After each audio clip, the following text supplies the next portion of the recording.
What is good, YouTube? I did not record yesterday's recap, so I'll be doing that today if I can really remember what really happened. But coming into Friday, I was once again I'm not gonna say I wasn't bearish nor bullish, but it's just we're at all-time highs, we're trading at all-time highs. Oftentimes I'm gonna be saying long till you can't, long till you can't anymore. And so coming into market open Thursday night, we actually did create our new all-time high, which also happened to be Asia high. And if I had to be honest, price action was pretty lackadaisical for sorry, I'm not trying. Price action was pretty lackadaisical for pretty much the first 45 minutes of the session. We did end up having news at 9. Not that it affected market in any way, right? So,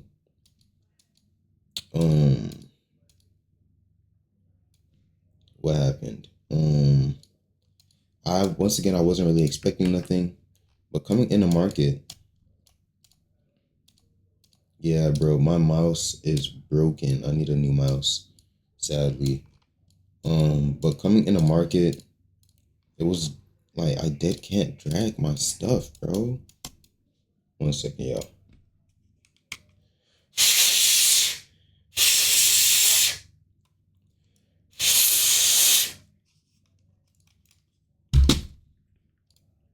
Y'all might have heard that.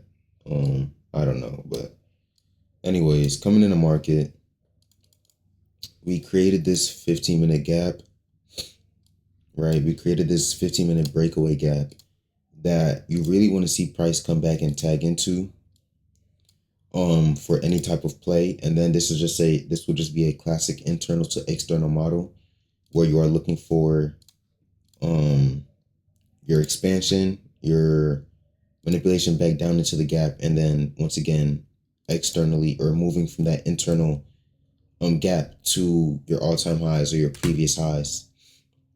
So that's what I really wanted to see coming in the market. And we get that. We finally get that after about, what time is this? This is 9:28, 10:28, about an hour into the open. Let me just put this on 5x. So we see right here, we finally get that retrace back into this 15-minute gap. But on the way down, we do create this 5-minute bearish gap. And this is a key gap because this really will make us dictate whether we really want to take shorts or longs, right? And so we created this 5-minute gap right here. And oftentimes, trading ICT, you're probably going to be told or taught to take the first inversion to the upside, right? But once again, you also need to be adaptive and reactive to what market has been showing. And, ever since I started trading, I've realized that this first gap is usually a manipulation. So what we'll often see is a tap into this gap and you'll get your inverse, but we're not going to continue higher. What actually happens is once you tap into the gap, you might get this inverse or you'll get this inverse and then you'll get a resweep of these lows. You might get another bullish SMT, and then the inverse that you created on this down leg is oftentimes what we'll use to now enter the trade. I've been seeing that for the past, since I've started, to be honest. Price is very tricky and you just need to be able to analyze that and decipher that, I should say. But this is due to the bullish pressure that we had, and it's the last day of the month. I didn't really expect any resweeps. So when I saw this right here, I did change my mind. This is a nice V shape. This is honestly what you're looking for when coming out of a gap tap. A nice V shape with explosion to the upside, right? And if we're going to take these longs, the only thing that's hindering us is this 5-minute bearish gap. So we want to see this flip off of this bullish pressure, right? And so we get this inverse and I say, wow, that's really nice. And I take my first entry And once again, you really want to see this rip through this 5 minute bearish gap to see a continuation higher. And we just failed to do that. So this first trade I took was a break even because, you know, we stalled out, we lagged out. And at first I got break even. I thought, dang, we're going to go break. I went break even and we're going to run without me. But something to note was that we left these relative quad highs, these quad wicks, I should say, right? We left these quad wicks and we came and swept it. And once we swept it, this is a key moment because right here we can see that we swept out these quad wicks. It's like 1, 2, 3, 4, 5, 6, 7, 8 wicks, right? 8 different wicks we took to 8 wicks we left here, and we finally ended up sweeping it out at the CE of this 5 minute bearish gap.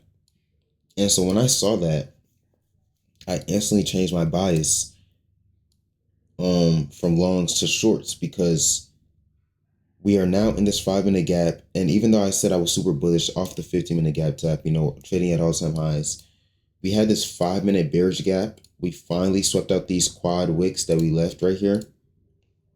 I need the eclipse so I could get a rectangle or an oval. And I saw this as generating liquidity that we now finally swept out. Was there an SMT at this point in time? Let's see.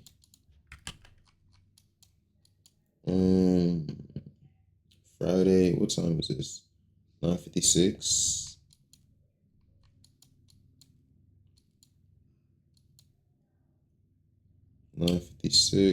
No SMT.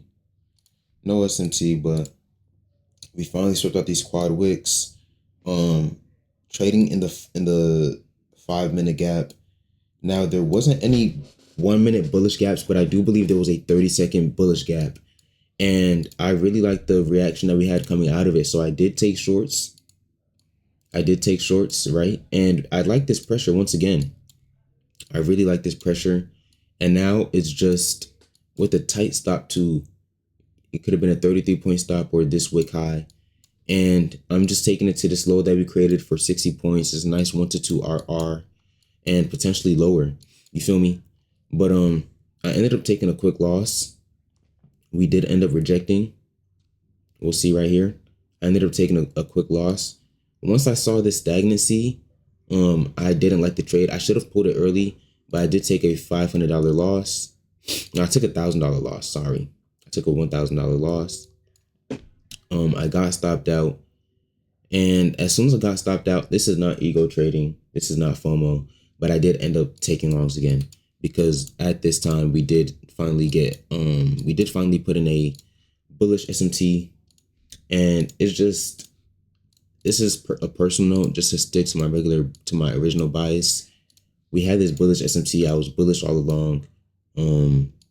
Once again, this first inverse is usually not the one that is gonna give you the move, but due to my skepticism, I did end up taking the first trade. So I did end up taking 3 trades today.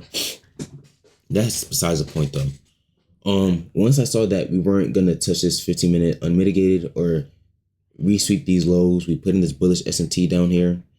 I believe there was a 30-second inverse right here. I can't remember, and I don't have the 30-second. I have it on Tradeovate. But then again, it's just from here on out, it's just the same idea as trade one, where we get a 15-minute tap, but now we have this 15-minute. We have this bullish SMT as confluence, and a 30-second inverse. I believe it was like right here or something like that. 30-second inverse, and we're going break even at this internal high. Once again, we really want to see this 5-minute gap get ran through, right? We really want to see this 5-minute gap get ran through, and we're taking it to the highs that we created, which would be our new all-time highs, obviously. And from there, it just ran. It ran. I went to go take a shower. I came back. It was still running, and I caught this trade right here. So that's pretty much it for today. I hope y'all boys caught a dub yesterday. Hope y'all boys are staying consistent. And as soon as we take out this this swing high, we see a manipulation wick, I would assume. I don't think any news dropped at 10:50 or 11:50 Eastern time. But yeah, that was my trade for today. 3 trades. Yep. I hope everyone's caught a dub. That's pretty much it. Why not us? Always. God is good.